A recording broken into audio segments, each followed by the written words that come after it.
Salut tout le monde, c'est Nadir UFC, récapitulatif de l'UFC 314 les gars. Déjà juste avant que la vidéo commence, je veux juste vous dire que vous êtes obligés de vous abonner à la chaîne et de lâcher un like et un commentaire parce que j'ai eu tout bon sur les pronostics. Personne me croyait, tout le monde disait ouais non ça va pas se passer comme ça, moi je pense pas.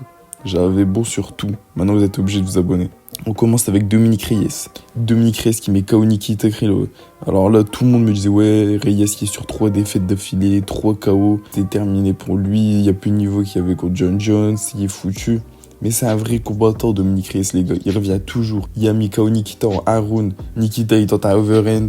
Esquive de Reyes. Crochet du gauche. KO. Ça a été un KO net, pur, chirurgical. Reyes, il a esquivé, il l'a mis KO direct. Je vous l'ai dit, les gars, si Reyes reprend la fou qu'il avait contre John Jones, ce mec était un monstre. Le problème des gens, c'est qu'ils ont la culture de l'instant. Vous oubliez trop vite ce que les gens ont fait.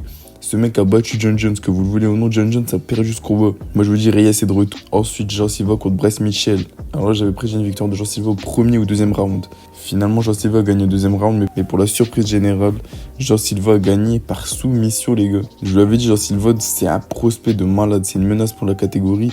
Il affronte un pur grappleur qui est Bryce Mitchell, et c'est lui qui finit par le soumettre. Il a même pas peur de son sol. C'est lui qui finit par le soumettre. Bryce Mitchell se fait soumettre, que c'est lui le grappleur dans l'histoire. Donc Jean Silva a eu le bonus performance of the night. Ensuite, Yair Rodriguez contre Patricio Pitbull. Là aussi, les gars, tout le monde disait que Patricio allait gagner. Je vous avais dit, Yair Rodriguez, c'est un combattant, pas sous-estimer. Le problème, c'est que les gens, vous oubliez trop vite ce que les combattants ils ont fait. Yair Rodriguez, c'était un ancien champion intérimaire. Patricio Pitbull, il est très très fort, c'est un très bon combattant.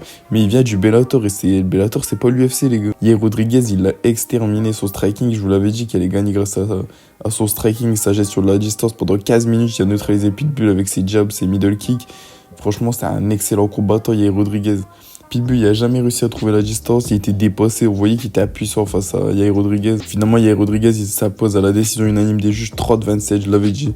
Yair Rodriguez va gagner la décision, et finalement, j'avais encore raison. Ensuite, les gars, le co-main event, Paddy Pimblett contre Michael Chandler. Paddy Pimblett, il va choquer le monde, les gars. TKO sur Michael Chandler. J'avais vu une victoire de Paddy Pimblett, mais je pensais que ça allait se terminer avec une soumission, les gars. En fait, tous les combats sont inversés. Jean Silva contre Bryce Mitchell. Je me suis dit, Jean Silva va gagner par KO.